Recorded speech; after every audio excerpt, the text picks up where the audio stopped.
Okay so welcome back guys. अभी हम पढ़ने जा रहे हैं board report as per section 134 of the Companies Act 2013। Company के बोर्ड ऑफ डायरेक्टर्स को कुछ डिस्क्लोजर्स देने होते हैं in the form of the statement, ठीक है। और अगर कंपनी लिस्टेड है तो as per the provisions of the SEBI regulation 2015 board of directors को कुछ डिस्क्लोजर्स देने होते हैं जिसे हम कहते हैं बोर्ड रिपोर्ट, ठीक है। तो बोर्ड रिपोर्ट में बेसिकली होता क्या है कि जो हमारे फाइनेंशियल स्टेटमेंट्स है, जो फाइनेंशियल स्टेटमेंट है उस पर डायरेक्टर का सिग्नेचर होता है। तो डायरेक्टर के सिग्नेचर के पहले वो फाइनेंशियल स्टेटमेंट अप्रूव्ड होने चाहिए। किसने अप्रूव करना चाहिए? बोर्ड ऑफ डायरेक्टर ने, ठीक है। जो हमारी कंपनी के फाइनेंशियल स्टेटमेंट है उस पर कुछ डायरेक्टर्स का सिग्नेचर होता है, जैसे कि सी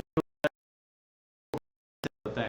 तो इन लोगों के सिग्नेचर के पहले बोर्ड ऑफ डायरेक्टर्स ने वो जो हमारे फाइनेंशियल स्टेटमेंट्स है उन्हें अप्रूव करना चाहिए, ठीक है। नेक्स्ट, और जो हमारे फाइनेंशियल स्टेटमेंट्स है, फाइनेंशियल स्टेटमेंट्स के साथ में हमने ऑडिटर्स का रिपोर्ट भी अटैच करना चाहिए, ठीक है। बाद में बोर्ड रिपोर्ट में ये भी लिखा होना चाहिए कि कंपनी के जो एनुअल रिटर्न्स है वो कहाँ पे, कौन सी वेबसाइट पे पब्लिश किए। ये जो एनुअल रिपोर्ट्स है, वो एनुअल रिटर्न्स है, वो हमें कहीं ना कहीं पब्लिश करना होता है। तो वो कौन सी वेबसाइट पे पब्लिश करके रखे हमने, वो हमें बताना है। इसके बाद हमें ये बताना है कि कंपनी में बोर्ड डायरेक्टर्स की कितनी मीटिंग्स कंडक्ट हुई थी। जब आप कंपनी लॉ अच्छे से पढ़ोगे तो कंपनी लॉ में आपको नंबर ऑफ बोर्ड मीटिंग्स का भी कुछ सेक्शन है कि एक साल में कितनी बोर्ड मीटिंग होनी चाहिए, 3 महीने में मैक्सिमम कितनी हो सकती है, मिनिमम कितनी हो सकती है। ये सारी चीज़ों का एक क्लॉज है। तो बोर्ड रिपोर्ट में हमें ये भी मेंशन करना है कि ये साल कितने number of board meetings conduct हुई है।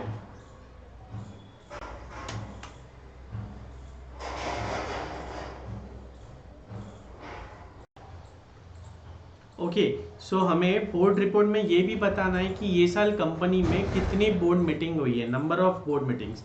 बाद में डायरेक्टर्स रिस्पॉन्सिबिलिटी स्टेटमेंट, एक डायरेक्टर्स रिस्पॉन्सिबिलिटी स्टेटमेंट नाम का एक स्टेटमेंट होता है। ये भी हमें बोर्ड रिपोर्ट में बताना है कि क्या है वो, ठीक है। इसके बाद अगर ऑडिटर ने कोई फ्रॉड्स आइडेंटिफाई किए, जो प्रीवियस सेशन में हमने देखा था एज पर सेक्शन 143 सबसेक्शन 12, अगर ऑडिटर ने कोई फ्रॉड आइडेंटिफाई किया है तो ऑडिटर क्या करता है, वो फ्रॉड सेंट्रल गवर्नमेंट को बताता है अगर वो बड़े अमाउंट का है, और अगर वो छोटे अमाउंट का है तो ऑडिट कमेटी को बताता है। तो ऐसा फ्रॉड जो ऑडिटर ने ऑडिट कमेटी को बताया है वो भी हमें डिस्क्लोज करना है बोर्ड रिपोर्ट में, वो फ्रॉड की भी हमें डिटेल्स देना है, ठीक है। बाद में हमारी कंपनी में कुछ इंडिपेंडेंट डायरेक्टर होते हैं, कुछ इंडिपेंडेंट डायरेक्टर का क्लॉज होता है जो आपको सेक्शन 149(6) में आपको देखने मिलेगा जब आप कंपनी लॉ पढ़ोगे। तो जो इंडिपेंडेंट डायरेक्टर होता है उसे एक डिक्लेरेशन देना होता है, तो वो डिक्लेरेशन भी हमें बोर्ड रिपोर्ट में ऐड करना है। Statement on declaration given by the independent director, जो इंडिपेंडेंट डायरेक्टर होता है उसकी इंडिपेंडेंस का एक डिक्लेरेशन देता है, वो डिक्लेरेशन भी हमें बोर्ड रिपोर्ट में देना है, ठीक है। अब ये वाला पॉइंट इंपॉर्टेंट समझो। In case of a company covered under subsection 1 of section 178 companies policy on directors appointment. देखो, हर कंपनी का एक पॉलिसी होता है कि डायरेक्टर को कैसे अपॉइंट करना है, ठीक है। डायरेक्टर का मिनिमम क्वालिफिकेशन कितना होना चाहिए, डायरेक्टर की पॉजिटिव एट्रीब्यूट्स क्या है, कि डायरेक्टर का क्वालिफिकेशन क्या होना चाहिए, उसके प्लस पॉइंट्स क्या है, और उसका वो इंडिपेंडेंट है नहीं है। तो ये सारी चीज़ें डिसाइड करने का एक क्राइटेरिया होता है, ठीक है। तो एक पॉलिसी होती है, तो वो डायरेक्टर्स की अपॉइंटमेंट की पॉलिसी और उनको रेम्यूनरेशन कैसे देना है, ये जो पॉलिसी है ये भी हमें बोर्ड रिपोर्ट में सबमिट करना है, ठीक है। इसके बाद में जो हमारे कंपनी का ऑडिट हुआ है, ठीक है, हमारे कंपनी का ऑडिट हुआ है तो ऑडिटर ने कुछ ना कुछ क्वालिफिकेशंस दिए होंगे। क्वालिफिकेशंस मतलब रिमार्क्स, क्वालिफिकेशन मतलब ऑडिटर ने कुछ ना कुछ रिमार्क्स दिए होंगे कि ये गलतियां है, या इस पे हमको जस्टिफिकेशन नहीं मिला, या ये यहाँ पे इंटरनल कंट्रोल कम है, या मतलब ऑडिटर ने ऑडिट के दरमियान उसको जो भी पॉइंट्स लगता है वो पॉइंट्स को हम क्वालिफिकेशन कहते हैं, रिमार्क कहते हैं। तो ऑडिटर जो भी क्वालिफिकेशन देता है या जो भी रिजर्वेशन देता है या जो भी एडवर्स रिमार्क्स देता है उसको बोर्ड ऑफ डायरेक्टर कुछ ना कुछ रिप्लाई करेंगे, बोर्ड ऑफ डायरेक्टर का कुछ ना कुछ कमेंट आएगा। जैसे कि फॉर एग्जांपल ऑडिटर कहेगा कि आपके फैक्ट्री में 100 सीसीटीवी कैमराज लगे हैं, लेकिन 100 में से सिर्फ 10 काम कर रहे हैं, 90 काम क्यों नहीं कर रहे हैं? तो इस पे जो मैनेजमेंट है, जो बोर्ड ऑफ डायरेक्टर्स है, वो कुछ ना कुछ एक्सप्लेनेशन देंगे, कुछ ना कुछ कमेंट देंगे। तो वो जो एक्सप्लेनेशन है, वो जो कमेंट है, वो भी हमें बोर्ड रिपोर्ट में देना होगा। ठीक है। ऑडिटर कौन हो सकता है? एक तो हमारा सीए या फिर company secretary in case of secretarial audit. ठीक है। इसके बाद एज पर सेक्शन 186 कंपनी ने कोई लोन्स लिए है या कोई गारंटी दी है या कोई इन्वेस्टमेंट किया है, तो उसका लोन्स लिया है, गारंटी दी है या कोई इन्वेस्टमेंट दिया है, तो उसकी भी डिटेल्स हमें बोर्ड रिपोर्ट में देनी है। इसके बाद रिलेटेड पार्टी हमने देखा था, तो रिलेटेड पार्टीज के साथ अगर कोई कॉन्ट्रैक्ट या अरेंजमेंट हो रहा है तो वो भी हमें बोर्ड रिपोर्ट में देना है। रिलेटेड पार्टी वगैरह हमने देखा था सेक्शन 188 में देखा था कि रिलेटेड पार्टी के साथ में हम कोई भी कॉन्ट्रैक्ट या अरेंजमेंट, कोई परचेज सेल या कुछ भी नहीं कर सकते, करने के लिए परमिशन चाहिए, ये सब चीजें हमने देखी थी। ठीक है। तो अगर रिलेटेड पार्टी के साथ कोई भी कॉन्ट्रैक्ट या एग्रीमेंट हो रहा है तो वो भी हमें डिस्क्लोज करना है। कहाँ पे? बोर्ड रिपोर्ट में। इतना ही नहीं, हमारी कंपनी के स्टेट ऑफ अफेयर्स भी हमें बताना है। ठीक है। बाद में अगर कंपनी साल के अंत में कुछ पैसा रिजर्व्स में ट्रांसफर करना चाहती है तो कितना पैसा हम रिजर्व्स में ट्रांसफर करना चाहते हैं वो भी हमें बताना है। इसके बाद हमें ये बताना है कि कितने रुपए का हम डिविडेंड देना चाहते हैं, ये भी बोर्ड रिपोर्ट में हमें देना है। ठीक है। बाद में जैसे कि हमारा फाइनेंशियल ईयर कंप्लीट कब हो गया? 31 मार्च को हमारा ईयर कंप्लीट हो गया। ठीक है। लेकिन हमारी रिपोर्ट, फॉर एग्जाम्पल हमारे अकाउंट फाइनल हो रहे हैं 25 अगस्त को हमारे अकाउंट्स फाइनल हो रहे हैं, और तब उसके बाद हम हमारी बोर्ड रिपोर्ट दे रहे हैं। तो 31 मार्च से लेके 25 अगस्त तक के अगर कोई मटेरियल चेंज हुआ है, जैसे कि कोई बड़ी घटना घटी है, तो वो भी हमें बोर्ड रिपोर्ट में बताना है। देखो हमारी जो फाइनेंशियल स्टेटमेंट है वो तो क्या है, कौन से पीरियड के? 31 मार्च तक के है, और हम फाइनलाइजेशन कब कर रहे हैं? 25 अगस्त तक कर रहे हैं, या उसके पहले या उसके बाद में। तो बोर्ड रिपोर्ट तक के ये पीरियड में अगर कोई बड़ी घटना घटती है या कोई मटेरियल चेंजेस होते हैं तो वो भी हमें क्या बताना है? वो भी कहाँ बताना है? हमको बोर्ड रिपोर्ट में बताना है। ठीक है। कहाँ? एंड ऑफ फाइनेंशियल ईयर से लेके डेट ऑफ द रिपोर्ट तक के बीच में कोई भी घटना हो रही है, मटेरियल चेंजेस हो रहे हैं, तो वो भी हमें बताना है। इतना ही नहीं, हमने एनर्जी का कंजर्वेशन किया है, जैसे कि सोलर इक्विपमेंट्स वगैरह लगाया है, या हमने कोई नई टेक्नोलॉजी यूज़ की है, या हमारा फॉरेन एक्सचेंज हो रहा है कि हमने कोई फॉरेन में सेल किया है, या फॉरेन मतलब फॉरेन एक्सचेंज आ रहा है या जा रहा है, तो ये भी हमको डिस्क्लोज करना है। क्या क्या डिस्क्लोज करना है? कि हमने कोई एनर्जी कंजर्व की है, या हमने कोई टेक्नोलॉजी एब्जॉर्व की है, मतलब फॉरेन से कोई टेक्नोलॉजी खरीदी है, या हमारे पास फॉरेन करेंसी आ रही है या फॉरेन करेंसी जा रही है, तो ये सारी चीज़ें भी हमें बोर्ड रिपोर्ट में डिस्क्लोज करनी है। ठीक है।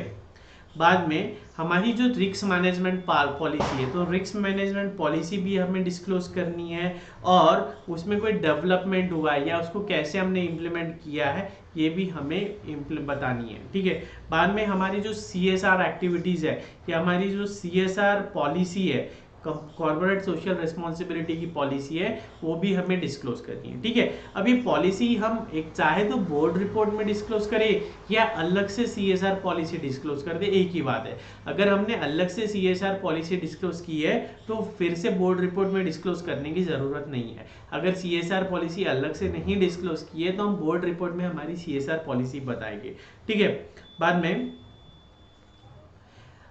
जैसे कि हमने टॉपिक नंबर 3 में या 2 में देखा था कि हम जब फाइनेंशियल स्टेटमेंट्स बनाते हैं तो ढेर सारे डिस्क्लोजर्स देते हैं। ठीक है।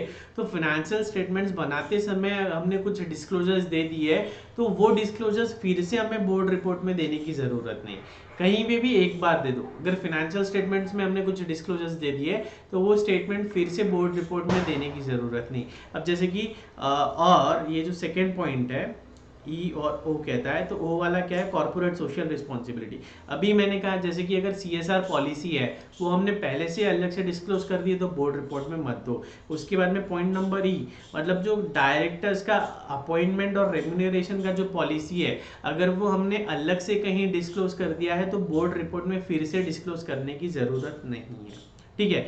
और in case of 1 person company, in case of 1% company इतनी बड़ी बोर्ड रिपोर्ट की कोई ज़रूरत नहीं है, तो वो केस में अब्रीज्ड बोर्ड रिपोर्ट अलाउ करता है सेंट्रल गवर्नमेंट, ठीक है। और अब्रीज बोर्ड रिपोर्ट में क्या होगा, उसमें सिर्फ ये होगा कि ऑडिटर ने कोई क्वालिफिकेशन दी है क्या, कोई रिजर्वेशन दी है क्या, कोई एडवर्स रिमार्क्स है क्या, या कोई डिस्क्लेमर दिया है क्या, या कोई ये जो भी ऑडिटर ने जो qualification, reservation, adverse remark, disclaimer वगैरह दिया है, उस पर हमारे बोर्ड ने क्या एक्सप्लेनेशन दिया है या क्या कमेंट किया है, वो हमें देना होगा इन केस ऑफ 1% कंपनी, ठीक है।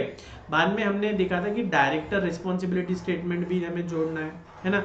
यहाँ पे हमने पॉइंट सी में देखा था कि हमें डायरेक्टर्स रिस्पॉन्सिबिलिटी स्टेटमेंट भी जोड़ना है। तो डायरेक्टर्स रिस्पॉन्सिबिलिटी स्टेटमेंट में बेसिकली होता क्या है कि हमें ये बताना है कि डायरेक्टर को ये बताना है कि डायरेक्टर ने कंपनी के जो एनुअल अकाउंट्स बनाए हैं वो कैसे बनाए हैं, वो प्रॉपर अकाउंटिंग स्टैंडर्ड्स को फॉलो करते हुए बनाए हैं, ठीक है। बाद में हमें ये बताना है कि हमने अकाउंटिंग पॉलिसीज कौन सी अकाउंटिंग पॉलिसीज अप्लाई की है, और जो अकाउंटिंग पॉलिसीज हमने अप्लाई की है वो कंसिस्टेंटली अप्लाई की है, और जो जजमेंट्स हमने लिए हैं या जो एस्टिमेट्स हमने यूज़ किए वो कैसे है, ट्रू एंड फेयर है, वो रीजनेबल है, प्रूडेंट है, जिसकी वजह से हमें true and fair financial statement मिलते हैं। आई रिपीट, पहला पॉइंट डायरेक्टर रिस्पॉन्सिबिलिटीज में पहला पॉइंट क्या था कि हमने जो एनुअल अकाउंटिंग स्टेटमेंट्स बनाए वो कैसे बनाए, अकाउंटिंग स्टैंडर्ड्स को फॉलो करके क्या। और फिर सेकेंड पॉइंट क्या कहता है कि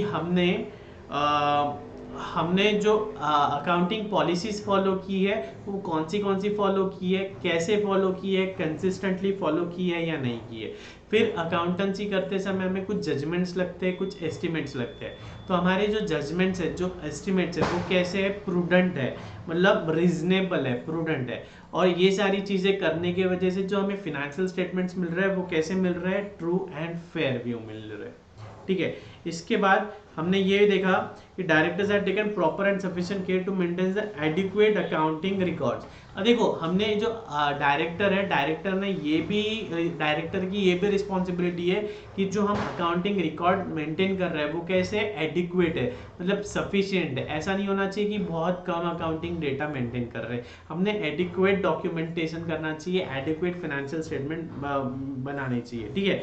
बाद में हमें ये भी ध्यान देना है कि जो एनुअल अकाउंट्स बनाए हैं, जो हमारे अकाउंट्स बनाए हैं वो कैसे बने हैं, गोइंग कंसर्न असम्पशन को ध्यान में रखते हुए बनाए, ठीक है। बाद में हमें ये भी डायरेक्टर्स की ये भी रिस्पॉन्सिबिलिटी है कि हमारे कंपनी में कोई इंटरनल फिनेंशियल कंट्रोल होना चाहिए, और जो इंटरनल फिनेंशियल कंट्रोल है वो प्रॉपरली वर्किंग में है या नहीं है। जैसे कि इंटरनल फिनेंशियल कंट्रोल क्या हो सकता है कि फॉर एग्जांपल 10,000 रुपये के ऊपर का जो भी एक्सपेंस है उस पर एक सीनियर अकाउंटेंट या सीनियर मैनेजर का ऑथेंटिकेशन लगेगा। एक रफ एग्जांपल दे रहा हूँ, कंपनी टू कंपनी जो भी फाइनेंशियल कंट्रोल्स है वो वेरी होंगे। तो एक एग्जांपल ये है कि हमारी कंपनी का एक इंटरनल फाइनेंशियल कंट्रोल ये है कि 10,000 से ऊपर का जो भी खर्चा है उस पर सीनियर लेवल का मैनेजमेंट ऑथेंटिकेशन देगा, मतलब सीनियर लेवल के मैनेजमेंट की परमिशन लेके ही वो खर्चा होने वाला है। तो ठीक है, ये जो भी हमारे ऐसे इंटरनल फाइनेंशियल कंट्रोल्स है वो ऐसे जो भी फाइनेंशियल कंट्रोल्स है वो कौन से है, वो मतलब जो भी इंटरनल फाइनेंशियल कंट्रोल्स है वो बनाने की जिम्मेदारी किसकी है, डायरेक्टर्स की है। और हमें ये भी देखना है कि ये फाइनेंशियल कंट्रोल एक्चुअल में प्रैक्टिस में है भी या नहीं है। नहीं तो पता चला कि हमने 10,000 की लिमिट सेट की है लेकिन 20,000 तक का खर्चा कोई भी कर लेता है कंपनी में, ऐसा नहीं होना चाहिए। जो जैसे कि फॉर एग्जांपल हमने सीसीटीवी लगाया है, ये क्या एक कंट्रोल है, लेकिन वो सीसीटीवी चालू भी तो होना चाहिए ना, ठीक है। नेक्स्ट, और डायरेक्टर को ये भी देखना है कि जितने भी अप्लीकेबल लॉज है उसको हम प्रॉपरली फॉलो कर रहे हैं या नहीं कर रहे। लेबर लॉ होगा, पीएफ एक्ट के तहत कोई लॉ होगा, जीएसटी होगा, इनकम टैक्स होगा, या मनी लॉन्ड्रिंग एक्ट होंगी, जितने भी लॉज है वो लॉज को फॉलो करते हुए ही हमारी कंपनी का वर्किंग हो रहा है, और उन लॉज को फॉलो करते हुए ही हमारे अकाउंटिंग स्टेटमेंट्स बन रहे हैं। ये भी देखना है, डायरेक्टर की जिम्मेदारी है, ठीक है। बाद में ये जो बोर्ड रिपोर्ट है या बोर्ड रिपोर्ट के साथ में जितने भी एनेक्सेस है वो चेयरपर्सन ने साइन करना चाहिए, और अगर चेयरपर्सन साइन नहीं करता है तो एटलीस्ट 2 डायरेक्टर ने साइन करना चाहिए। 2 में से एक डायरेक्टर कौन होना चाहिए, मैनेजिंग, और एक सादा डायरेक्टर, ये हमने पहले भी देखा था, ठीक है। तो हमारी बोर्ड रिपोर्ट पे साइन किसकी होना चाहिए, चेयरपर्सन की, और अगर चेयरपर्सन नहीं करता है तो 2 डायरेक्टर, 2 में से एक कौन सा, मैनेजिंग डायरेक्टर, ठीक है। बाद में जो a signed copy of every financial statement including the consolidated financial statement if any shall be circulated published, ठीक है।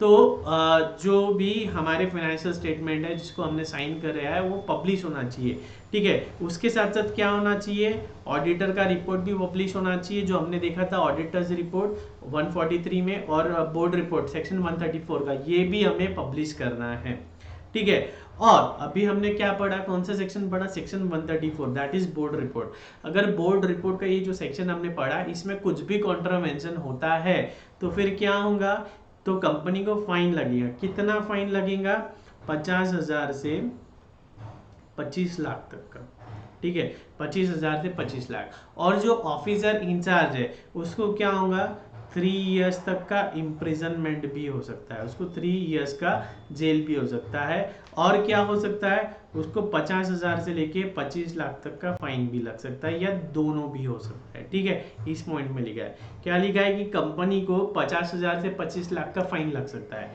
सेकेंड, जो ऑफिसर है जिसकी गलती है उसको पर्सनल कैपेसिटी में भी 50,000 से 25 लाख का फाइन लग सकता है, और उसे मैक्सिमम 3 इयर्स का जेल भी हो सकता है। Okay, so this was all about board report. बहुत ही कम समय में बहुत ही अच्छी तरीके से हमने एक्सप्लेन किया है। आप चाहो तो ये वीडियो 2 बार भी देख सकते हो, कि 2 बार 3 बार देखोगे तो आपको पूरा बोर्ड रिपोर्ट याद ही हो जाएगा। ओके।